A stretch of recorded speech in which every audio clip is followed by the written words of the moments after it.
Pastor గారికి, అమ్మగారికి, సంఘస్థులందరికీ నా వందనాలు తెలియజేస్తాను. నీ కోసం జీవిస్తున్నా, నిన్ను నే ప్రేమిస్తున్నా, పిలిచావు నీ సేవకై, పిలిచావు నీ సేవకై, దానిని మరచెదనా,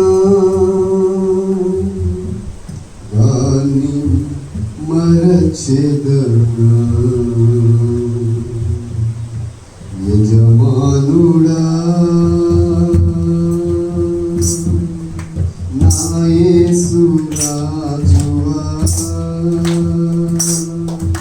యజమానుడా నా యేసు రాజువా, తలంపులెల్ల నా తపనయంత నీ చిత్తం చేయుటయే, తలంపులెల్ల నా తపనయంత నీ చిత్తం చేయుటయే. యజమానుడా యజమానుడా నా యేసు రాజువా,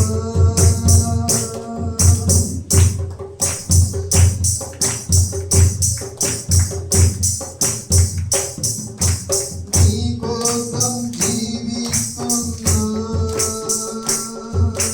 నిన్ను నే ప్రేమిస్తున్నా, నీ కోసం జీవిస్తున్నా, నిన్ను నే ప్రేమిస్తున్నా, బలి అయి రక్షించితివా,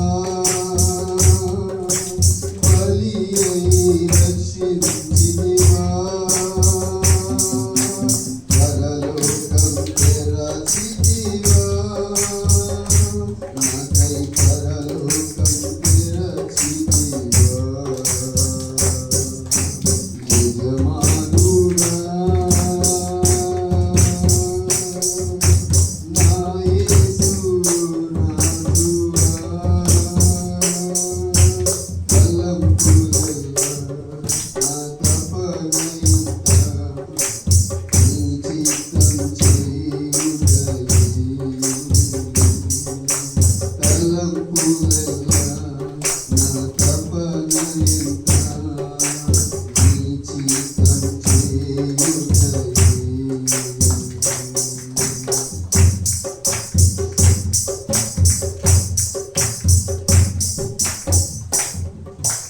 జీవించు దినములంతా గురి గురికి పని చేసేదన్, జీవించు దినములంతా గురి గురికి పని చేసేదన్, పిలిచావు నీ సేవకై, పిలిచావు నీ సేవకై, దానిని మరచెదనా, దానిని మరచెదనా. యజమానుడా నా యేసు రాజువా, తలంపులెల్ల నా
దేవనాయ స్తోత్రాలు అందరికీ వందనాలు.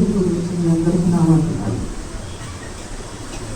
తల్లి ఒడిలో పవలించే బిడ్డవలెనే తండ్రి నీ ఒడిలోనే ఒదిగి తినయ్యా. తల్లి ఒడిలో పవలించే బిడ్డవలెనే తండ్రి నీ ఒడిలోనే ఒదిగి తినయ్యా. తల్లి ఒడిలో పవలించే బిడ్డవలెనే తండ్రి నీ ఒడిలోనే ఒదిగి తినయ్యా. తండ్రి నీ ఒడిలోనే ఒదిగి తినయ్యా. వేదన లేదు, శోధన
స్వరూప గొప్ప దేవా నీకు వందనాలు స్తుతులు స్తోత్రాలు నాయన. ఇప్పటి వరకు నాయన నీ దాసు నిలబెట్టుకొని బలారాధన కార్యక్రమంలో ఈ నామానికి మహిమకరంగా సంఘములకు దీవెనికరంగా మాకు ఆశీర్వాదకరంగా జరిగించాం. అట్టి కట్టడలోనికి ఇంకెంతమంది అయితే విడుదల రాలేకపోయారో అట్టి వారిని మరొక సమయానికి వారికి అనుగ్రహించమని అడుగుతున్నాం. బిడలు పాడిన పాటల్లో కూడా మీరున్నారు. వారి కంఠస్వరాలు మీరు ముట్టి ఇంకా నీ నామ ఘనత కొరకు పాడుటకు నాయన మీరు చూపుతున్న కృపను బట్టి వందనాలు. జరుగుతున్న ప్రతి కార్యక్రమాన్ని మీ చేతులకు అప్పగిస్తూ ఉండగా ఘనత మహిమ ప్రభావాలు మీరు ఆరోపించుకోమని నజరైన యేసుక్రీస్తు నామములో స్తుతించి బ్రతిమలాడి వేడుకుంటున్నాను తండ్రి. ఆమేన్. మనందరం లేచి నిలబడినట్లయితే దావీదు రాసిన కీర్తనలు 136వ అధ్యాయం చదువుకుందాం. యెహోవా దయాళుడు, ఆయనకు కృతజ్ఞతాస్తుతులు చెల్లించుడే. ఆయన కృప నిరంతరం ఉండును. దేవదేవునికి కృతజ్ఞతాస్తుతులు చెల్లించుడి. ఆయన కృప నిరంతరం ఉండును. ప్రభువుల ప్రభువునకు కృతజ్ఞతాస్తుతులు చెల్లించుడి. ఆయన కృప నిరంతరం ఉండును. ఆయన ఒక్కడే మహా ఆశ్చర్య కార్యములు చేయవాడు. ఆయన కృప నిరంతరం ఉండును. తన జ్ఞానము చేత ఆయన ఆకాశములు కలగజేసెను. ఆయన కృప నిరంతరం ఉండును. ఆయన భూమిని నేల మీద పరిచిన వాడు. ఆయన కృప నిరంతరం ఉండును. ఆయన గొప్ప జ్యోతులను నిర్మించిన వాడు. ఆయన కృప నిరంతరం ఉండును. పగటి నేలుటకు ఆయన సూర్యుని చేసెను. ఆయన కృప నిరంతరం ఉండును. రాత్రి నేలుటకు ఆయన చంద్రుని నక్షత్రములు చేసెను. ఆయన కృప నిరంతరం ఉండును. ఐగుప్తు దేశపు తొలి చూలులను ఆయన హతము చేసెను. ఆయన కృప నిరంతరం ఉండును. వారి మధ్య నుండి ఇశ్రాయేలును ఆయన రప్పించెను. ఆయన కృప నిరంతరం ఉండును. చెయ్యి చాచి తన బాహుబలము చేత వారిని రప్పించెను. ఆయన కృప నిరంతరం ఉండును. ఎర్ర సముద్రమును ఆయన పాయలుగా చీల్చెను. ఆయన కృప నిరంతరం ఉండును. ఆయన ఇశ్రాయేలును దాని నడుమ దాటిపోవు చేసెను. ఆయన కృప నిరంతరం ఉండును. ఫరోను అతని సైన్యమును ఎర్ర సముద్రములో ఆయన ముంచివేసెను. ఆయన కృప నిరంతరం ఉండును. అరణ్య మార్గమున ఆయన తన ప్రజలను తోడుకొని వచ్చెను. ఆయన కృప నిరంతరం ఉండును. గొప్ప రాజులను ఆయన హతము చేసెను. ఆయన కృప నిరంతరం ఉండును. ప్రసిద్ధి నొందిన రాజులను ఆయన హతము చేసెను. ఆయన కృప నిరంతరం ఉండును. అమోరీల రాజైన సీహోనును ఆయన హతము చేసెను. ఆయన కృప నిరంతరం ఉండును. బాషాను రాజైన ఓగోను ఆయన హతము చేసెను. ఆయన కృప నిరంతరం ఉండును. ఆయన వారి దేశమును మనకు స్వాస్థ్యముగా అప్పగించెను. ఆయన కృప నిరంతరం ఉండును. తన సేవకుడైన ఇశ్రాయేలునకు దానిని స్వాస్థ్యముగా అప్పగించెను. ఆయన కృప నిరంతరం ఉండును. మనము దీనదశలో ఉన్నప్పుడు ఆయన మనల్ని జ్ఞాపకము చేసుకొనెను. ఆయన కృప నిరంతరం ఉండును. మన శత్రువుల చేతిలో నుండి మనల్ని విడిపించెను. ఆయన కృప నిరంతరం ఉండును. సమస్త జీవులకును ఆయన ఆహారం ఇచ్చుచు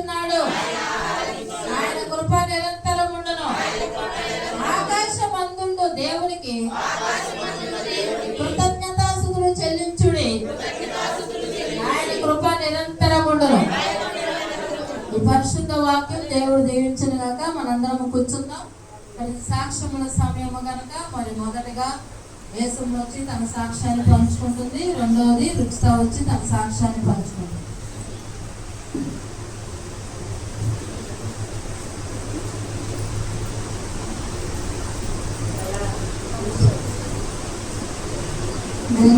వందనాలు అయ్యగారు అమ్మకి వందనాలు ఇప్పుడు వచ్చినందుకు వందనాలు. నా సాక్షి ఏంటంటే నేను హాస్పిటల్కి వెళ్ళాను. అయితే 2 నెలలు ఇది అబ్బాయి మీకు తెలుస్తుంది. కాకపోతే మరి ఎందుకంటే నేను ఒక్కదాన్ని ఎక్కడికి వెళ్ళలేదు.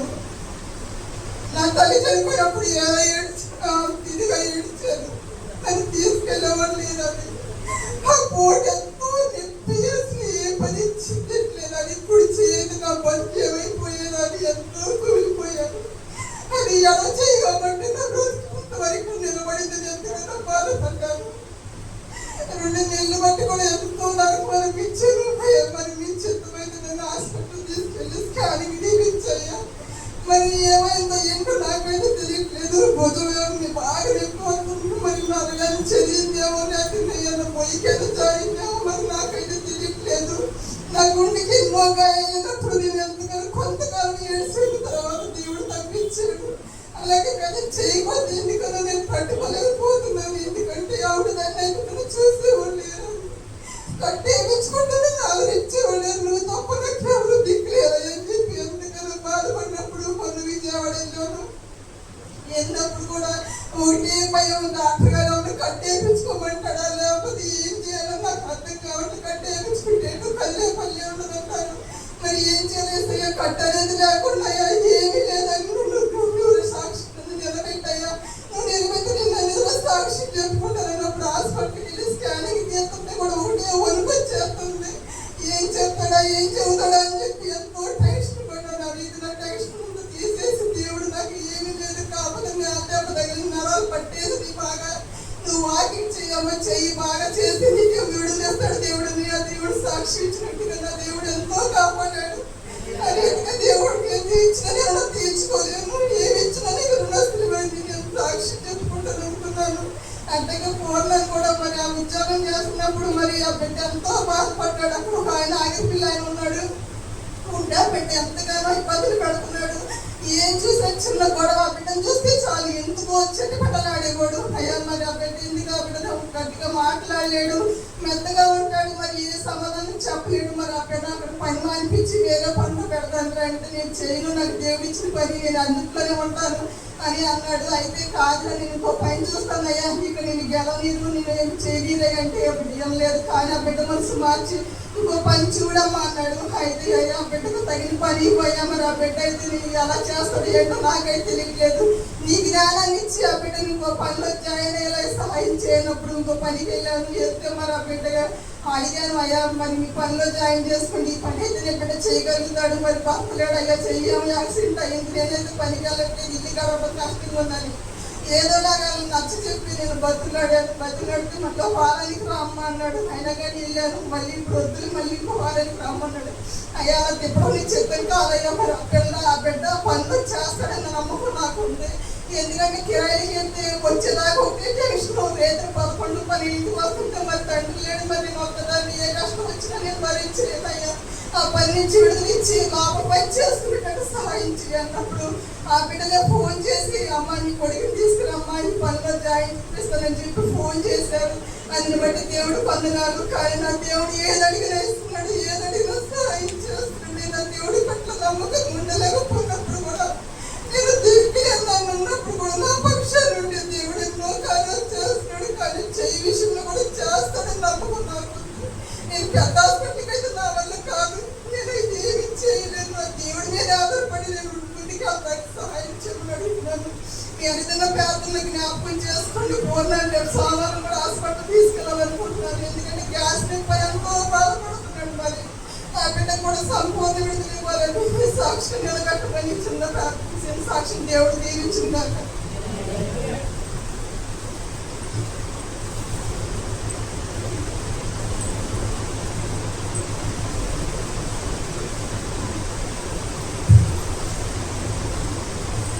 నమస్కారాలు అందరికీ ఉన్నాను. నా సాక్ష్యం ఏంటంటే ఉపవాస ప్రార్థనలో మనం ప్రార్థించాము. మరి మామయ్య గారు రొయ్యల చెరువు వేశారు. మరి అది కరెక్ట్గా తీసే టైంకి మరి వైట్ కట్ వచ్చిందని చెప్పి ఉన్నారు. మరి పోయిన వారము ఎంతగానో టెన్షన్ పడ్డారు. మరి పడినప్పుడు ఉపవాస ప్రార్థనలో మనందరం కలిసి ప్రార్థించినప్పుడు మరి దేవుడు ఎంతో గొప్ప కార్యం జరిగించాడు. మరి కౌంట్ కూడా మంచిగా వచ్చింది. మరి దేవుడు కార్యం జరిగించాడు. ఖచ్చితంగా ఉపవాస ప్రార్థనలో మనం చేసిన ప్రార్థన, సేవకులు చేసిన ప్రార్థన, సంఘంగా మీరు చేసిన ప్రార్థనే ఆయన కార్యం జరిగించడానికి అక్కడ. మరి ఆ చెరువుల విషయంలో కూడా మరి మళ్ళీ తీసేటప్పుడు ఆ వైట్ కట్ట పోయి మరి అవి మేత తిన్నట్లు కూడా మీరు అనేది ప్రార్థనలో జ్ఞాపకం చేసుకోండి. అలాగే ఇంకొక సాక్ష్యం ఏంటంటే మరి ఉపవాస ప్రార్థన తర్వాత నాకు చాలా బలహీనంగా అయిపోయాను. మరి శనివారం ఆదివారము బాగా నీరసం వచ్చేసి సడన్గా పడిపోయాను. ఏమవుతుందో ఏమో తెలియలేదు, ఎందుకు ఇలాగా పడిపోతున్నాను, ఆయాసం వచ్చేస్తుంది, ఏమి తిరగలేకపోతున్నాం, బాగా నీరసం అయిపోయాను అసలు. మరి ఆదివారం మమ్మీ ఆగిపోయింది. జంక్షన్లో వెళ్తున్నప్పుడు ఇంకా అసలు పడిపోయి మంచం మీద అసలు నాకు ఏం జరుగుతుందో కూడా నాకు అర్థం కాలేదు. ఏంటి ఇలా పడిపోయాను, ఒకవేళ నీరసం వల్ల 9 నెలలు వచ్చింది కదా, ఒకవేళ దానివల్ల ఏమో అనుకొని ఉన్నాను. కానీ నాలో నాకు తేడా తెలుస్తుంది. ఎందుకంటే రాత్రిపూట నిద్ర పట్టట్లేదు, మరి పేడికలలు వస్తున్నాయి. మరి ఎంతగానో దుష్టుడు శోధిస్తున్నాడు. మరి రాత్రికాల సమయాల్లో నిద్ర పట్టకుండా చిరాకుగా ఉంటుంది నాకు తెలుస్తుంది. కానీ నేను ప్రార్థన చేసుకోలేకపోతున్నాను. మరి సోమవారం సేవకుల మీటింగ్ జరిగింది, గురువారం సేవకుల మీటింగ్ జరిగినప్పుడు మరి సేవకుల మీటింగ్లో సేవకులందరూ నా కొరకు ప్రార్థించారు. మరి ఆ తర్వాత కూడా ఇంట్లో ప్రార్థన చేసుకోవాలని ఎన్నో రోజులు అనుకుంటున్నాం, ఎప్పుడు కుదరలేదు. మరి ఇంట్లో మరి అమ్మమ్మ అందరూ వచ్చి ప్రార్థన చేసినప్పుడు కూడా నేను కూర్చున్నాను. కానీ మరి ప్రార్థన చేసుకోవాలి ఎలా అయినా అని అనుకున్నా. కానీ ప్రార్థన స్టార్ట్ చేసిన టైంకి మగతో వచ్చేసి నాకు తెలియకుండానే మగతో వచ్చేసి పడుకుని పోయాను, కూర్చోలేకపోయాను. ఇంకా మంచం మీద పడుకుని పోయాను. ఇంకా తర్వాత మరి మమ్మీ గట్టిగా ప్రార్థన చేసినప్పుడు మెలకు వచ్చింది.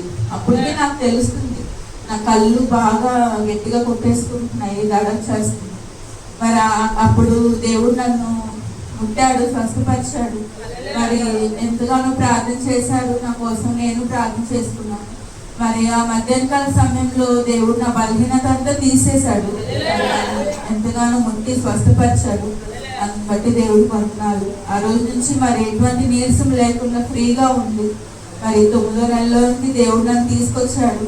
మరి మీ ప్రార్థన ద్వారానే మరి నాకు ఎన్నో గొప్ప కార్యములు జరిగినాయి. అలాగే ఫ్రీ డెలివరీ అవునట్లు మరొక స్వాస్థ్యం కొరకు కూడా ఆశపడుతుండగా మీరందరూ మీ అందరిని ప్రార్థనలు జ్ఞాపకం చేసుకోండి. ఇంకొక సాక్ష్యం ఏంటంటే మరి పోయినసారి హాస్పిటల్కి వెళ్ళినప్పుడు బుక్లో ఆవిడ బేబీ వెయిట్ 1.75 అనే రాశారు. అదేంటి 8వ నెలలో 1.75 kgs అంటే అది తక్కువ వెయిట్, బాగా బేబీ. మరి సుమిత్ చెప్పినప్పుడు కూడా మరి అది అండర్ వెయిట్ ఉంది అని చెప్పారు. అప్పుడు నాకు మరి ప్రార్థన చేస్తున్నాను, దేవా మరి బిడ్డ పుట్టినప్పుడు మంచిగా బరువుతో మంచి ఆరోగ్యంగా పుట్టాలి, అది నీ నామానికే మహిమ రావాలి అని నేను ప్రార్థన చేసుకున్నాను. మరి మొన్న సోమవారం మరి మొన్న వెళ్ళినప్పుడు ఆ బుక్లో మరి అల్ట్రాసౌండ్ స్కానింగ్ తీసినప్పుడు మరి బేబీ వెయిట్ ఉండాల్సిన దానికంటే ఇంకా ఎక్కువ ఉందని చెప్పారు. నాకు అర్థం కాలేదు, అసలు ఎలా పెరిగారు నాకు తెలియలేదు. అందరూ ఆశ్చర్యపోయాం. దేవా అసలు ఒక నెల కూడా అవ్వలేదు, ఒక 10 రోజులే అవుతుంది, ఇంతలోనే మరి అన్ని కేజీస్ ఎలా పెరిగాడని మరి ఎంతో ఆశ్చర్యం అనిపించింది. అయినప్పటికీ మరి దేవుడు చేసే కార్యాలు ఎంతో ఆశ్చర్యంగా ఉంటాయి. కాబట్టి మరి ఉండాల్సిన దానికంటే కొన్ని గ్రామ్స్ ఎక్కువగా ఉన్నాడని చెప్పారు. మరి అది డెలివరీకి ఎటువంటి ఇబ్బంది లేకుండా మరి తగిన సమయం అందు దేవుడు కృప చూపి మరి ఫ్రీ డెలివరీ అవునట్లు వెనక ప్రార్థన జ్ఞాపకం చేసుకోమని చిన్న సాక్ష్యం దేవుడు ఇచ్చింది.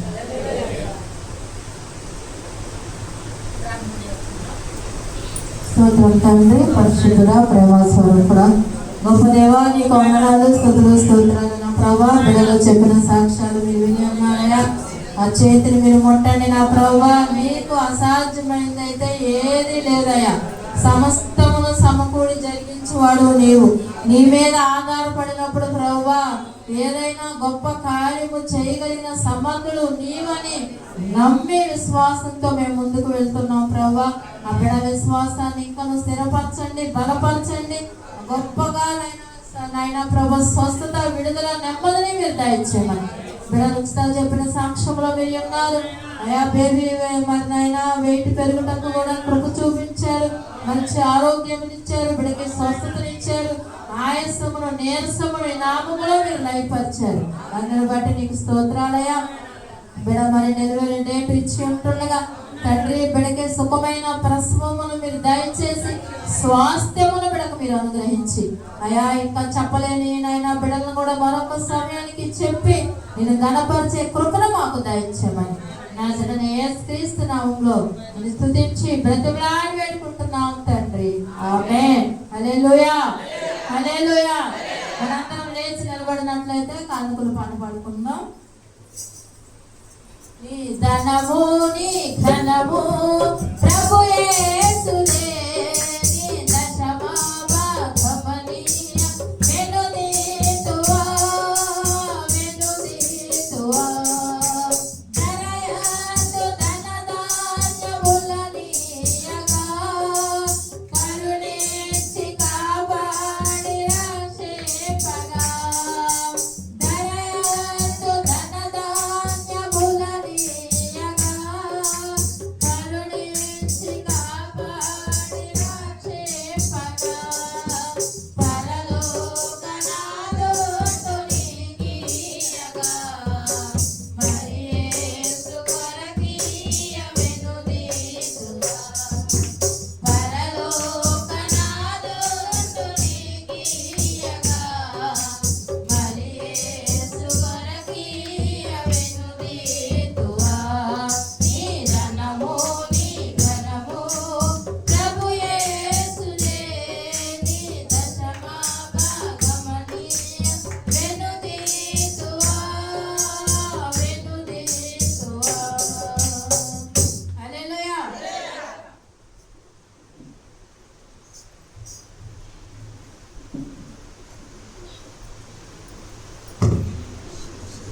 ప్రార్థన చేసుకున్నాం. పరిశుద్ధ